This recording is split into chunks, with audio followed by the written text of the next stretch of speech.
Agradecemos por essa oportunidade de estarmos aqui e que essa reunião transcorra com muita tranquilidade e que o nosso irmão que fará uso da palavra seja intuído, inspirado pelos espíritos amigos e que possamos tirar proveito da reunião da noite. Graças a Deus e que assim seja. Boa noite, minhas irmãs, meus irmãos. Que a paz do Mestre Jesus possa nos envolver, nos dando a tranquilidade e o bom ânimo nessa noite. Para nós fazermos uma reflexão a respeito da passagem de Jesus, né? Há 2000 e poucos anos atrás, eu trouxe hoje Mateus 11, que relata-se algumas coisas assim do dia a dia de Jesus, né? Quando a gente lê que ele vai primeiro, faz uma reunião com os discípulos, conversa, como se normalmente faz, né? Para preparar o ambiente, preparar as pessoas, e depois ele vai então para fazer aquelas visitas às diversas cidades ali, em torno da onde eles estavam. A gente vai perceber que nesse relato de Mateus, muitas coisas parecem familiares, não porque a gente lembre de quando nós estivemos aqui naquela época, que certamente muitos de nós estiveram lá, mas porque parece os dias de hoje. Então, uma das primeiras coisas que a gente vai ver é a questão da confirmação, ou para que as pessoas tivessem a certeza de que Jesus era o Messias. Porque havia já desde muito tempo antes profetas que falavam a respeito do Messias que viria. E os judeus, até nos dias atuais, eles se ligam muito nessas profecias, nessas coisas que eram faladas e passadas de geração em geração. Eles, então, havia uma dificuldade grande de aceitar que Jesus era o Messias. João Batista tinha o papel de precursor de Jesus para preparar o início do trabalho dele. E justamente João Batista e Jesus, vamos dizer assim, estiveram juntos por ocasião do batismo, né? E o batismo era um modo que João Batista começou a difundir para que as pessoas ficassem, vamos dizer assim, conscientizadas através de um ato físico, né? Uma cerimônia, vamos dizer assim, ficassem conscientizadas dessa mudança, da vontade de mudar também, né?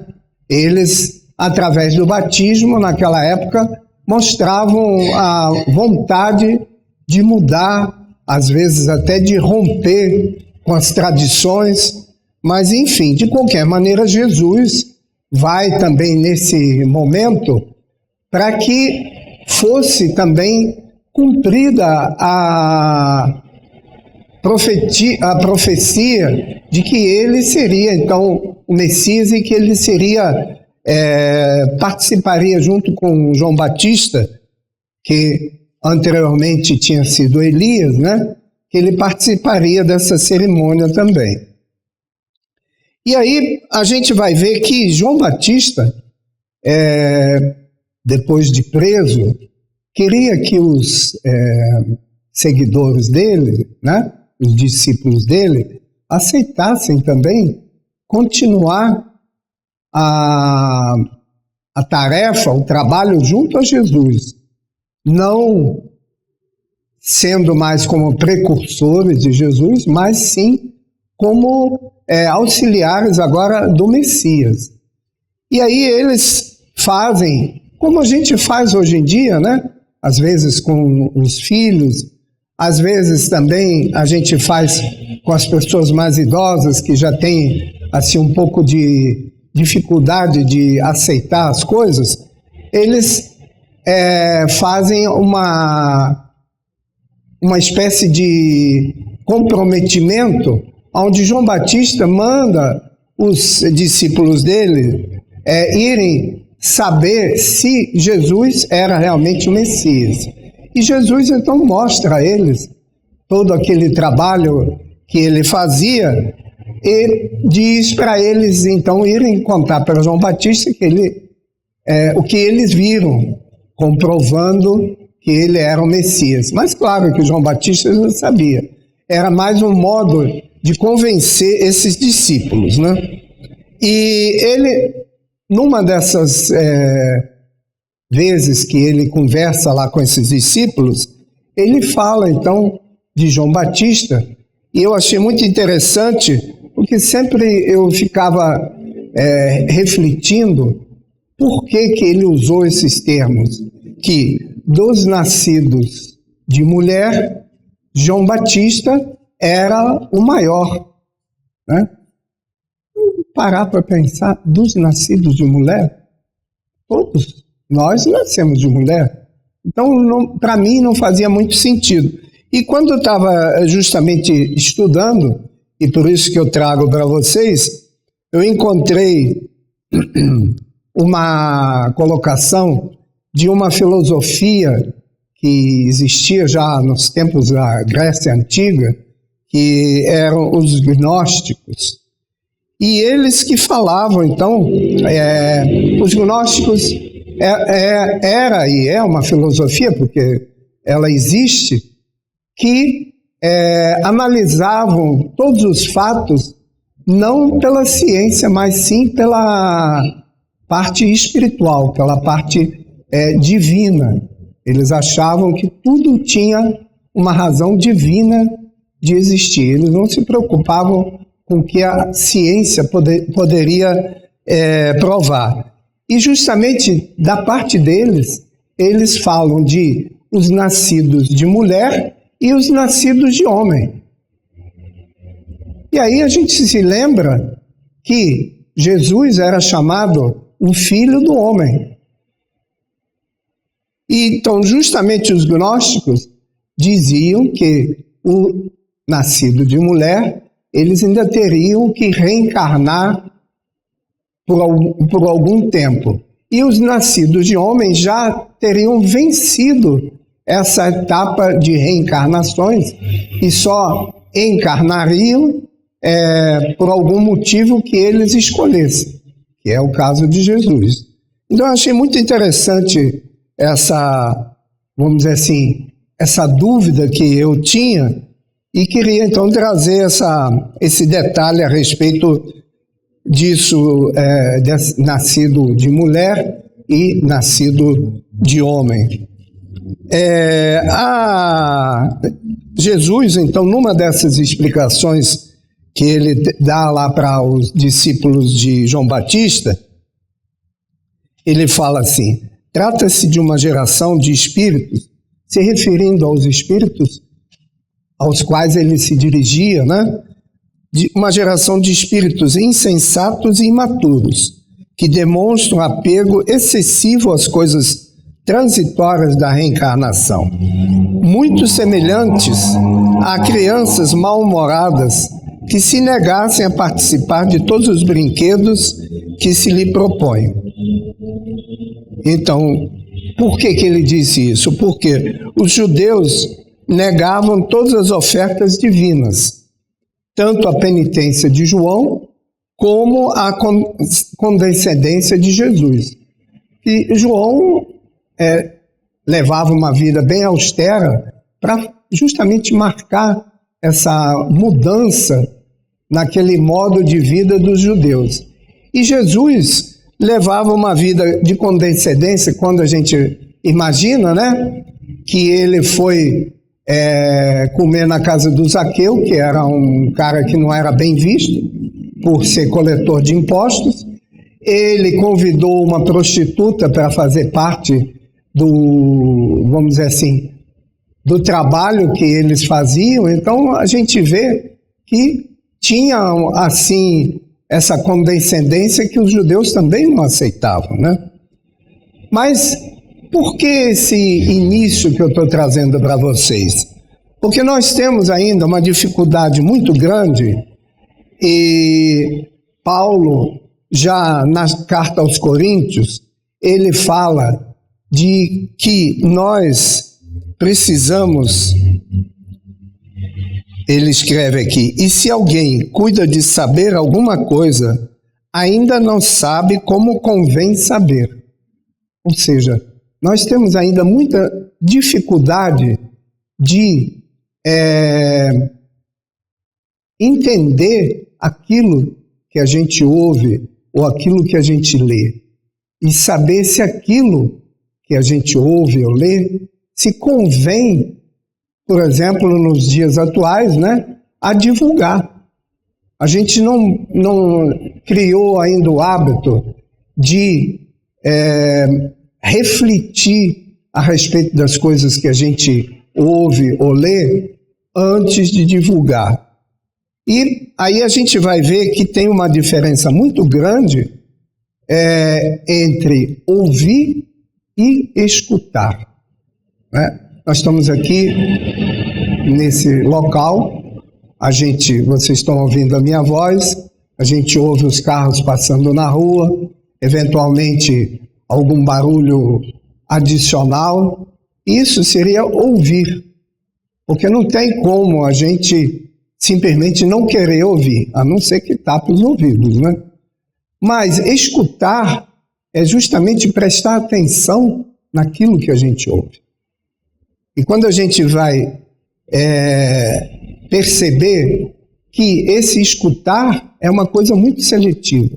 Por isso que tem essas colocações aqui, os ouvidos que apenas registram sons, ouvidos que se prendem a noticiários escandalosos, ouvidos que se dedicam a boatos perturbadores, ouvidos de propostas inferiores, ouvidos simplesmente consagrados à convenção, ouvidos de festa, ouvidos de mexericos, ouvidos de pessimismo, ouvidos decolar as paredes e ouvidos de complicar. Ouvidos de colar a parede, quer dizer, aquele ouvido, né, que ouve coisas que não deveria, tenta ouvir coisas que não deveria ouvir. E ouvidos de complicar. Então, esses são os ouvidos que a gente tem. E por que a gente tem esse ouvido? Porque a gente, em vez de analisar as coisas que se ouve, a gente já passa adiante. Esse é o grande problema que se vive nos momentos atuais, né? Com a mídia toda que está ao alcance da nossa mão ou dos nossos dedos, né? E isso aí, então, essa diferença de ouvir e escutar é muito importante. Também para a gente poder entender certas coisas que Jesus deixou como legado para nós.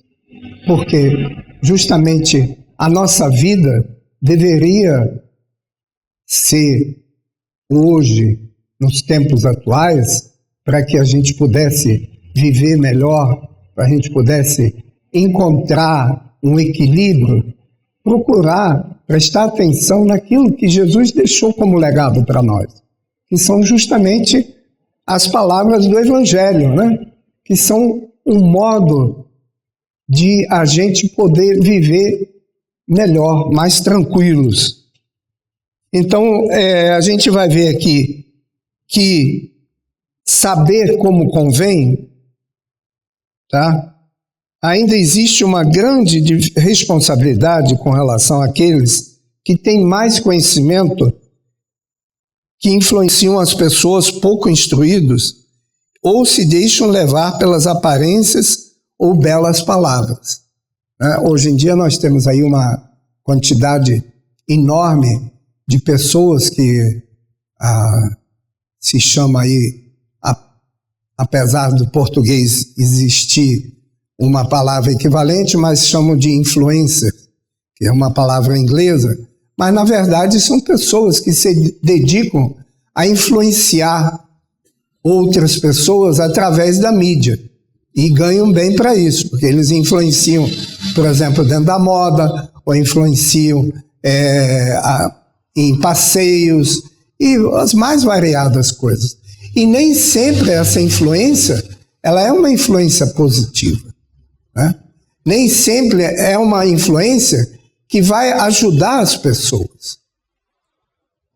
E então, nesse momento, essas pessoas que têm ao seu alcance recursos que poderiam usar, eu não digo que não poderiam influenciar a respeito da moda, mas poderiam influenciar a respeito da moda, dando uma conotação de que dentro das possibilidades de cada um, né? Porque aí as pessoas acham que coisas que não são importantes acabam sendo importantes. E o mais importante para nós, o que é? É usar um tênis de marca, ou seria talvez a gente ter uma consciência tranquila e por praticar o bem? Então essas coisas é que muitas vezes confundem a quem ouve, a quem segue essas pessoas, né? Então, continuando aqui, que muitas vezes as pessoas também se deixam levar, por exemplo, né? A minha opinião pessoal é que quando a gente vem aqui para falar a respeito de algum tema, o objetivo não é influenciar vocês a aceitarem o que eu estou falando. O objetivo de vir aqui é despertar a atenção de vocês para que vocês vão buscar no mesmo local onde eu busquei as informações e façam a sua opinião, aquilo que vocês podem entender daquilo que vocês vão ler. Mas tem muita gente que não procura esse tipo de influência. Procura influência de, vamos dizer assim, anestesiar a vontade das pessoas que ouvem. Ou seja, a pessoa vai achar que aquilo que está sendo falado é o correto e não existe nada mais importante do que aquilo. E realmente vai acontecer que essa pessoa que imagina isso pode ter grandes decepções, né? Como acontece muito, né? Porque a doutrina espírita é uma coisa espetacular, mas os espíritas nem todos são espetaculares, né? Tem espíritas e tem espíritas. Então, a fonte é que deveria ser sempre o local onde a gente vai buscar a informação, mesmo porque cada um de nós é um ser diferente. Cada um de nós tem uma caminhada diferente para chegar até aqui hoje, né? Então passou por experiências diferentes, passou por necessidades diferentes. Então, ao ler uma determinada coisa, vai adaptar a sua experiência de vida àquilo que vai ler, né? Então temos ainda a necessidade muito grande de aprender a escutar. Escutar, no caso, não só com o ouvido, mas também quando a gente lê, né?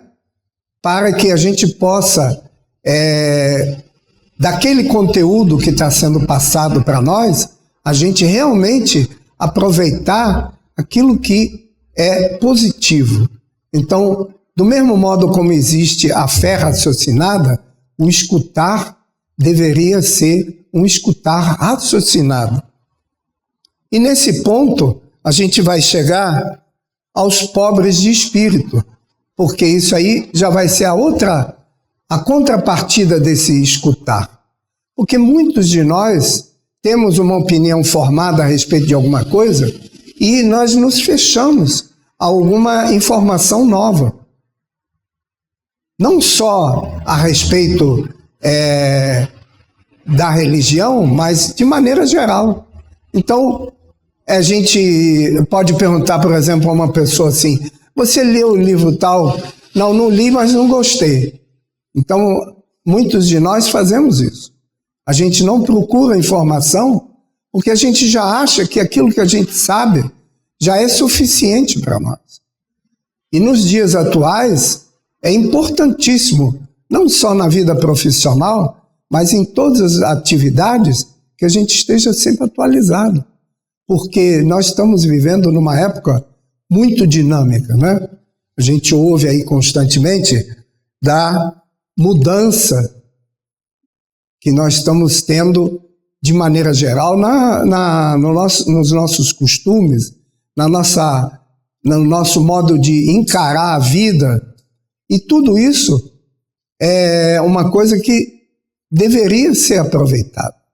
Porque é muito importante que nós possamos olhar para as informações e pelo menos refletir a respeito daquilo que a gente ouve ou que a gente lê. E imaginar, será que isso não poderia ser adaptado às minhas necessidades? Então, o pobre de espírito, quando Jesus fala, né, bem-aventurados os pobres de espírito, na verdade não tem nada a ver com alguém que não tenha recursos materiais. Tem a ver com pessoas que ainda têm espaço para aprender. Se a gente for imaginar, né, que o nosso cérebro, que é uma coisa, um equipamento espetacular, e a gente usa talvez 10 ou 15% dele, vê quanto espaço ainda tem para a gente armazenar. E se a gente for imaginar como espírita, que todos os conhecimentos que a gente adquire são armazenados em uma outra instância, porque eles vão contribuir para que nós, como seres imortais, possamos evoluir, então a gente vai ver que é muito importante a gente estar constantemente se atualizando ou procurando informações, não só procurando informações, mas refletindo se essas informações realmente vão ser positivas para o nosso crescimento. Nosso crescimento intelectual, não. Nós estamos falando do nosso crescimento moral. Porque isso é que vai restar para nós, como seres imortais, para nós podermos crescer e nos melhorarmos constantemente. Então, a gente vai ver que no Evangelho segundo o Espiritismo, no capítulo 7, o título é assim: Bem-aventurados os pobres de espíritos. E o subtítulo que a gente vai analisar é Mistérios ocultos aos doutos e aos prudentes. Naquela época que Jesus esteve entre nós, ele justamente explicou e agradeceu dele ter podido trazer o esclarecimento aos pobres de espíritos, porque os doutos e os prudentes, eles não se interessariam por saber aquilo que ele veio trazer. No caso, doutos são pessoas que intelectualmente já estão bem informados, e os prudentes são aqueles que desconfiam de qualquer novidade. Qualquer coisa nova, não, de jeito nenhum, isso aí, não vou nem me aprofundar nisso, porque isso com certeza não é nada de bom. Então, a prudência é bom, não digo que não, mas nesse sentido que Jesus usou, são pessoas que não analisam alguma novidade, porque eles já rechaçam de princípio qualquer mudança. Então ele fala justamente em Mateus 11, 25, que graças te rendo, meu Pai, Senhor do céu e da terra, por haveres ocultado estas coisas aos doutos e aos prudentes, e por as teres revelado aos simples e aos pequenos.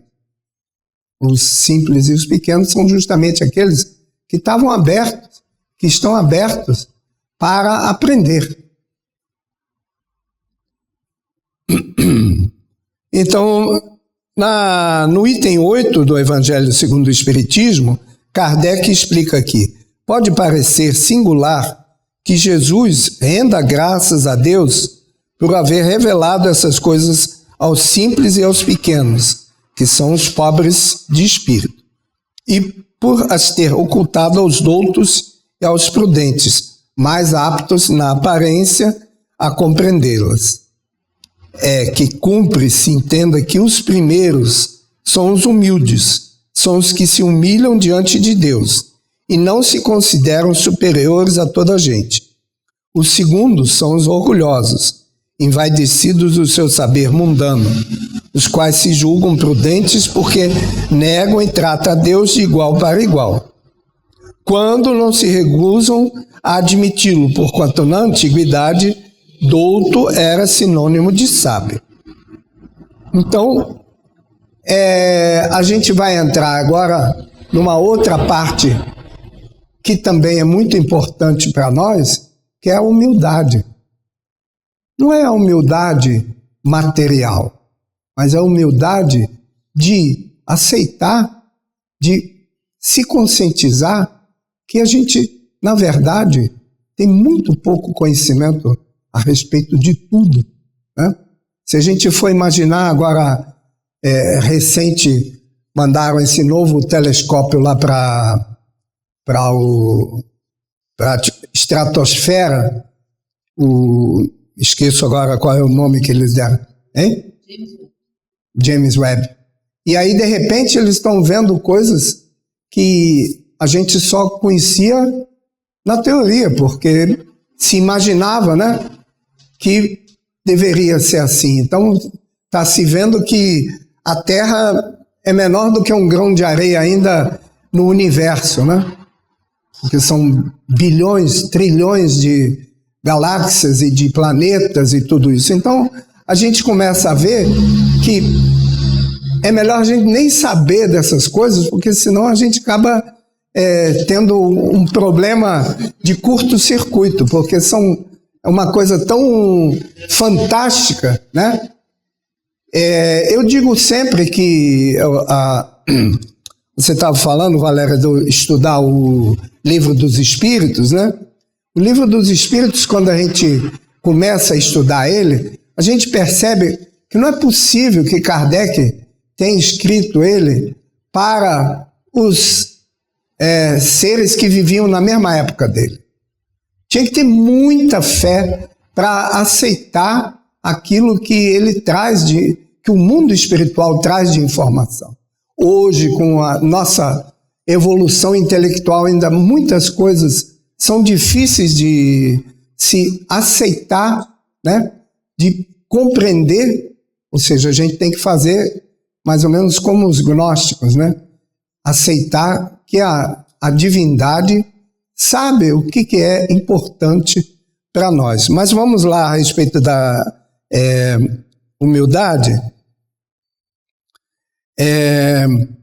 Uma questão adicional é que surgem a todo momento em nosso dia a dia possibilidades de nós repensarmos a nossa trajetória, fazer uma reflexão a respeito de tudo aquilo que a gente já viveu e tudo aquilo que a gente conhece, e para analisar se realmente, será que eu estou num caminho correto? Não é correto em relação à lei ou aos princípios estabelecidos pela sociedade. Correto para que eu chegue numa situação que eu desejo chegar. Que eu possa me sentir em comunhão com a divindade. Que eu possa me sentir tranquilo em todos os momentos, em todas as questões do meu dia a dia. Então, essa reflexão, muitas vezes, infelizmente, ela é feita à força, né? Porque a gente já sabe, por experiência, né? Todos nós que estamos aqui, que já temos algum tempo de experiência nessa encarnação, a gente já sabe que um instrumento melhor que existe para nós aprendermos é o sofrimento. O sofrimento é um instrumento que faz com que a gente reflita sempre e profundamente a respeito de tudo aquilo que a gente faz. Infelizmente, muitas vezes, a gente entra num desvio, né? Como a gente imagina que está caminhando num caminho que é o correto e passa por alguma questão de sofrimento, a gente pode, muitas vezes, duvidar que Deus existe. Mas, se nós formos analisar as questões do ponto de vista da doutrina espírita, a gente vai ver que é simples de explicar. Porque para nós evoluirmos, o que precisa? Precisa a gente testar, nos testar, se a gente já está pronto para a próxima etapa. E como é que é esse teste? Esse teste é a respeito de ocorrências que acontecem na nossa existência. Então, é muito difícil aceitar que Deus traz um problema grande para nós enfrentarmos, porque nós estamos preparados para enfrentar o problema. Mas se nós acreditamos em Deus, olhando a primeira questão do Livro dos Espíritos, né? A gente não pode duvidar de que o objetivo principal de todas as coisas que acontecem na nossa caminhada é justamente nós nos melhorarmos. Não como seres nessa encarnação somente, mas melhorarmos como seres imortais que nós somos. Então, muitas vezes é necessário que a gente passe por algum problema para que a gente saia fortalecido. E Deus não olha para um período de uma encarnação. Veja só, o telescópio mostra as coisas que aconteceram há bilhões de anos-luz. É uma coisa, é tanto zero que nem dá para botar numa folha de papel normal. Então, Deus não olha para a nossa existência como sendo uma existência de uma encarnação, 2 encarnações, 1000 anos, 5.000 anos. Não, Ele olha para a nossa existência até que a gente chegue naquele ponto como o nosso Mestre Jesus. Ou alguém tem dúvida de que Jesus, o Cristo terreno, passou por todas as etapas, assim como nós estamos passando? Senão, Deus não seria Deus. Ele teria preferências. E isso é uma coisa que não tem mais lógica. Realmente, nas religiões tradicionais, existiam os anjos, que eram seres à parte. Mas isso seria uma injustiça. Deus olha para um e fala assim: simpatizei com ele, esse vai ser santo. O resto vai sofrer a caminhada como qualquer um outro. Não tem muita lógica, né? Então, nesse momento, a gente tem que ter justamente essa reflexão a respeito da humildade. A humildade que é colocada aqui é que cumpra-se entenda que os primeiros são os humildes, são os que se humilham diante de Deus e não se consideram superiores a toda a gente. Isso é Kardec passando para nós depois das informações que ele recebeu do mundo espiritual. Os segundos são os orgulhosos, envaidecidos do seu saber mundano, os quais se julgam prudentes porque negam e tratam a Deus de igual para igual. É normal que a gente, para conseguir entender uma coisa, a gente tem que colocar no nosso nível de compreensão.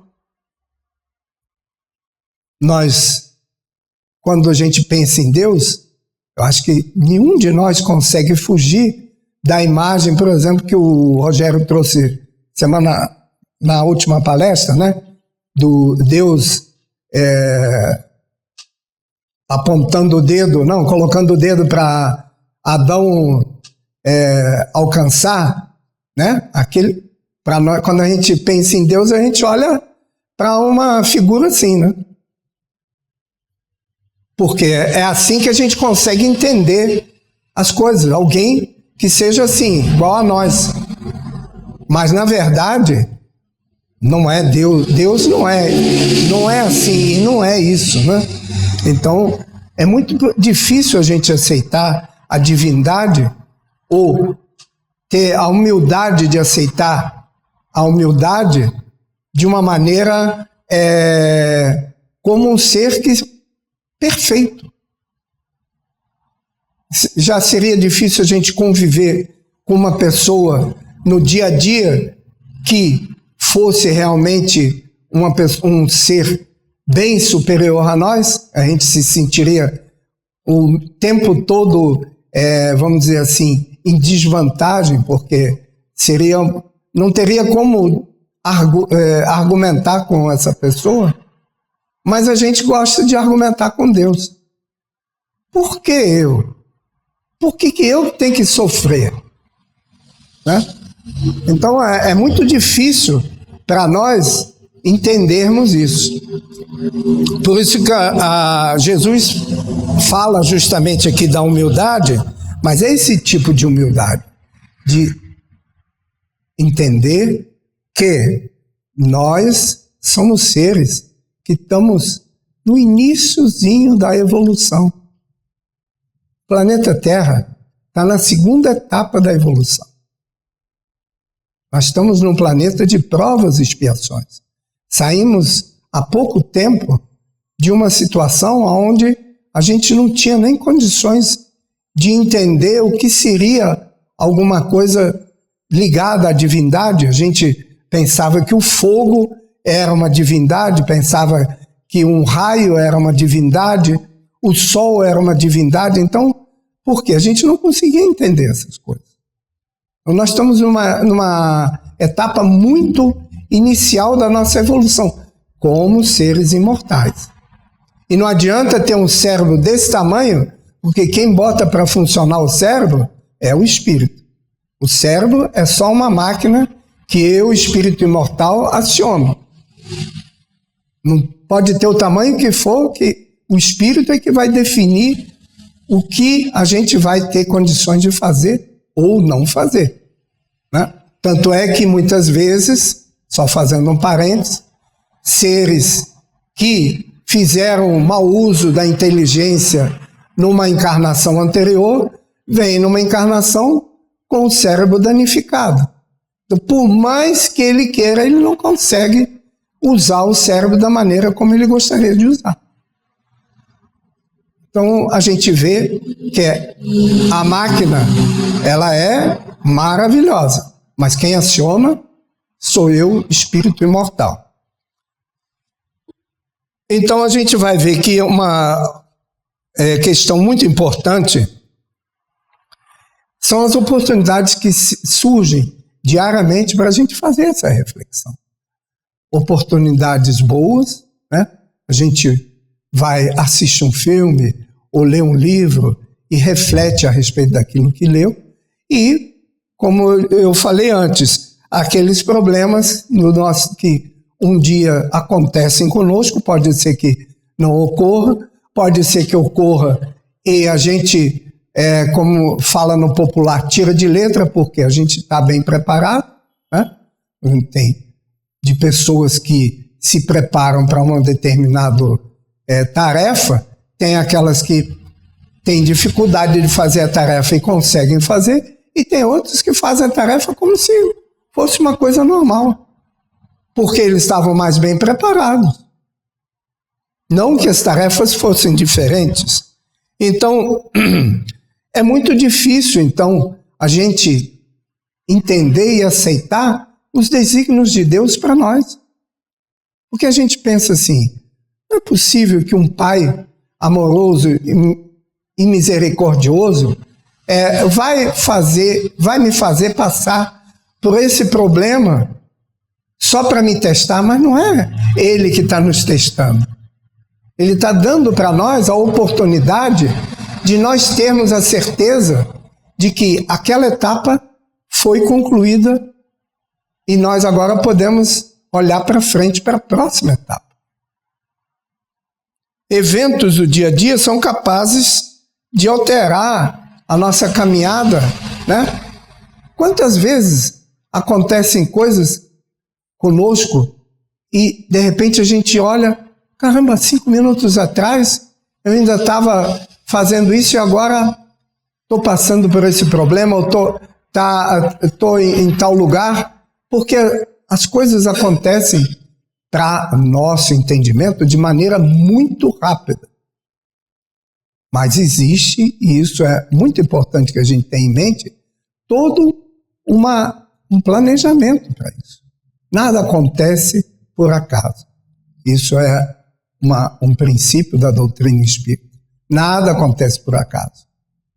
Mas não vamos procurar os acontecimentos em encarnação passada, em coisas que eu fiz de errado. Não. Tudo é regido por uma lei muito simples. A lei de causa e efeito. Muito difícil da gente aceitar. Porque se a pessoa, por exemplo, na quarta-feira que costuma ter jogo de futebol, né? Assiste o futebol e fala assim, vai terminar 10 e pouco, aí tem prorrogação, tem disputa de pênalti, vai dormir meia-noite. No dia seguinte, acorda atrasado, chega no trabalho, vai falar com o patrão o que fez. Não tem coragem de falar. Inventa que o ônibus passou antes da hora, furou o pneu do carro, teve um engarrafamento, um monte de coisa. Então a gente vê que é causa e consequência. A gente mesmo escolheu uma coisa e tem que assumir as consequências. Se foi a primeira vez, talvez o patrão esteja de bom humor e não penalize a gente. Mas pode ser que o patrão já estava por aqui com a gente. Só por causa disso eu fui demitido. Causa e consequência. Então os eventos na nossa vida, eles são sempre assim. Não existe nada que não seja regido pela lei, que aliás é uma lei universal. E aí a gente vai ver que nesses momentos de dificuldade, a gente gostaria de alguém que pudesse nos acolher, né? Que pudesse nos dar um consolo, ou pudesse nos dar uma força para que a gente possa passar por aqueles momentos que, mesmo que a gente tenha provocado tudo aquilo, mas a gente, com aquela experiência, a gente vai aprender alguma coisa. Então a gente gostaria de ter. O problema todo é que a gente só lembra, né, disso que Jesus também deixou falado em Mateus: vinde a mim todos os que estáis cansados e sobrecarregados, e eu vos aliviarei. A gente só lembra dele nessas horas. A gente só lembra disso nessas horas da dificuldade. E, no caso, por exemplo, da gente resolver fazer alguma coisa, por que a gente não faria uma prece e consultaria o nosso íntimo? Será que eu devo fazer isso mesmo? Quais seriam as consequências? Ou será que não é melhor, né, eu ouvir o meu íntimo, ou aquele companheiro nosso, anjo da guarda, o nosso espírito protetor, que vai, de repente, nos aconselhar de maneira isenta, para que a gente evite de fazer alguma coisa e tenha que sofrer as consequências? Então, existe um hábito que é tão saudável como lavar as mãos e tomar banho. A escovar os dentes também, que é fazer prece.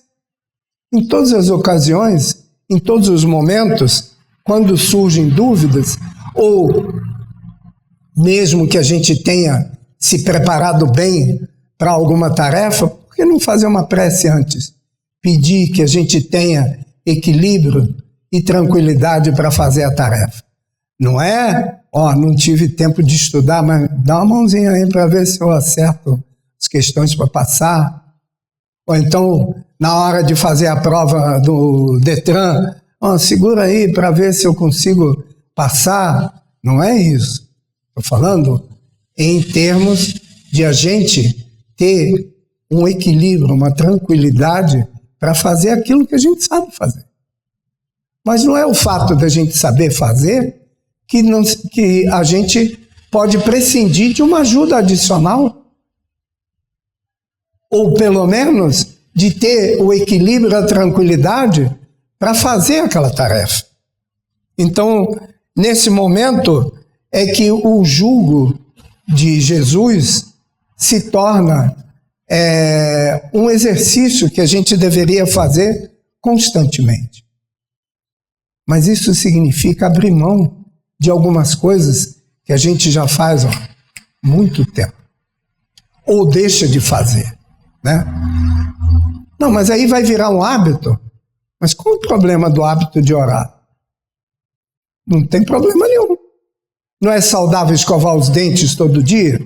Ou mais de uma vez por dia? Não é saudável lavar as mãos antes de a gente se alimentar? Não é saudável tomar banho?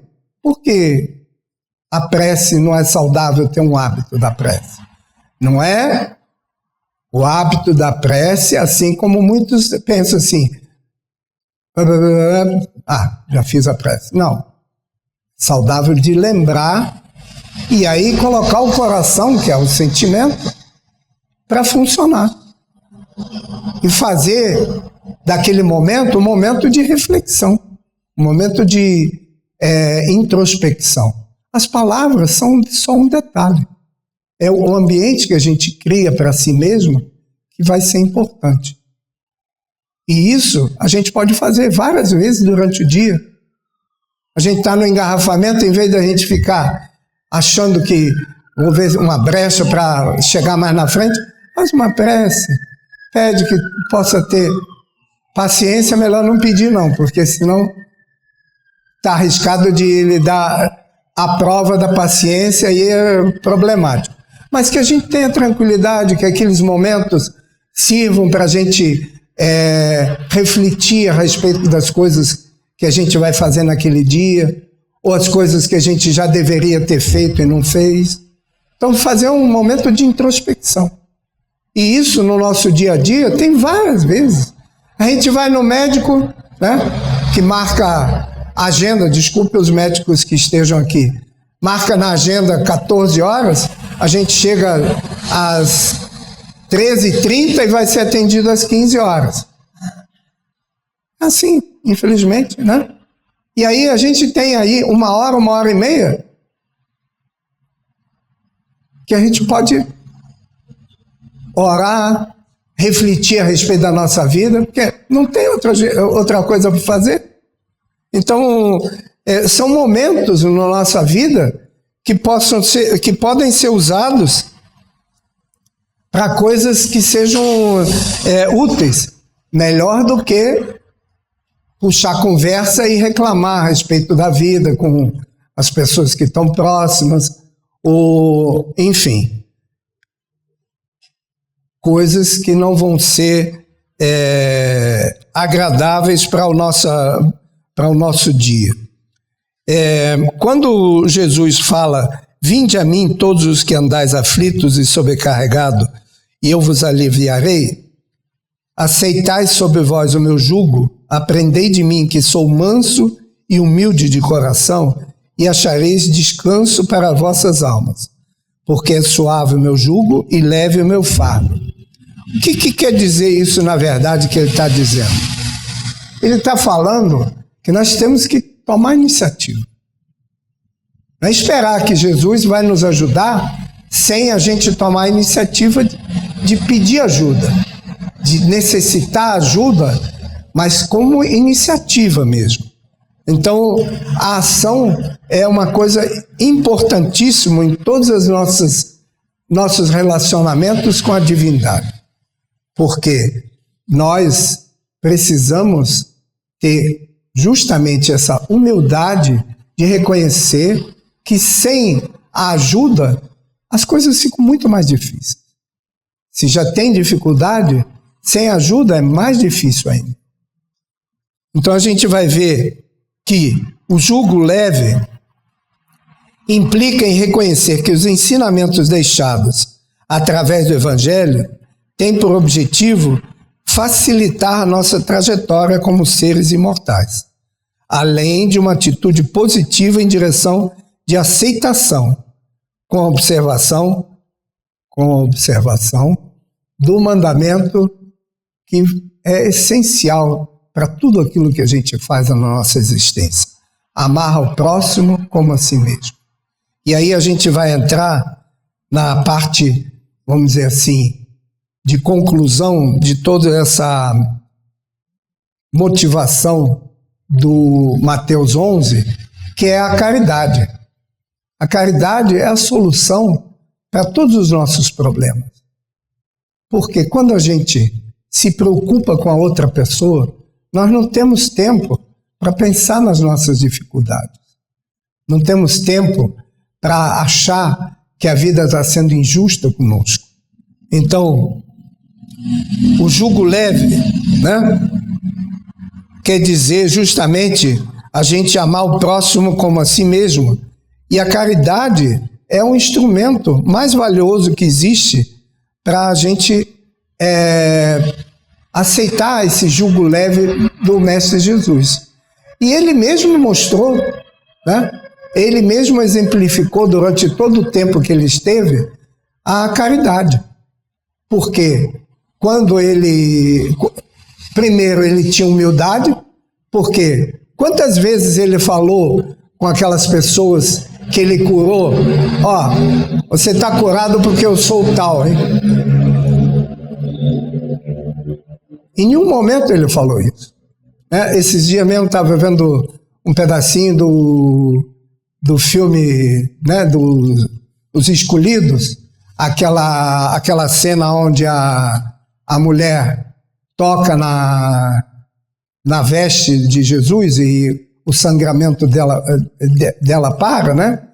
E ele poderia ter falado para ela, não, eu sou tão poderoso que só tocou na minha veste, você ficou curado. E o que ele fala com ela? Que a fé dela é que curou ela. E ele estava já a caminho com um outro que tinha mais fé ainda do que ela, que falou que ele não precisava nem ir lá para curar o serviçal dele, não. Ele falou, eu estou acostumado com isso, você pode mandar os seus comandados lá e eu tenho certeza que ele vai ficar curado. Então, a gente vê que como é importante a fé nesses casos todos. Mas o exemplo maior é a humildade. Apesar de todo o potencial que ele tinha, em nenhum momento ele tirou o mérito daquele que foi a ele. Porque isso aí é que é: vinde a mim e o meu fardo é leve. Porque todos esses que em algum momento da sua existência têm a oportunidade de mudar o modo como viviam, graças a ter buscado a Jesus, eles percebem nitidamente como foi importante esse ato de procurar essa mudança. Não naquelas horas de desespero, somente não. Claro que na hora de desespero a gente vai, né? Tanto é que muitas pessoas aprenderam em criança a rezar com a avó, depois passam 50 anos sem se preocupar com nada, e na hora que dá o desespero se lembra direitinho da prece que aprendeu com a avó quando era criança. Porque o desespero, ou seja, o sofrimento, é um remédio eficaz para fazer a gente mudar. Mas a gente para encerrar, eu gostaria de deixar para vocês o seguinte: o crente escuta o apelo do Mestre, anotando abençoadas consolações. O doutrinador repete-o para comunicar vibrações de conforto espiritual aos ouvintes. Todos ouvem as palavras do Cristo. Contudo, se é fácil ouvir e repetir o vinde a mim do Senhor, quão difícil é ir para ele. Em suma, é muito doce escutar o vinde a mim. Entretanto, para falar a verdade, já consegues ir? Muita paz a todos.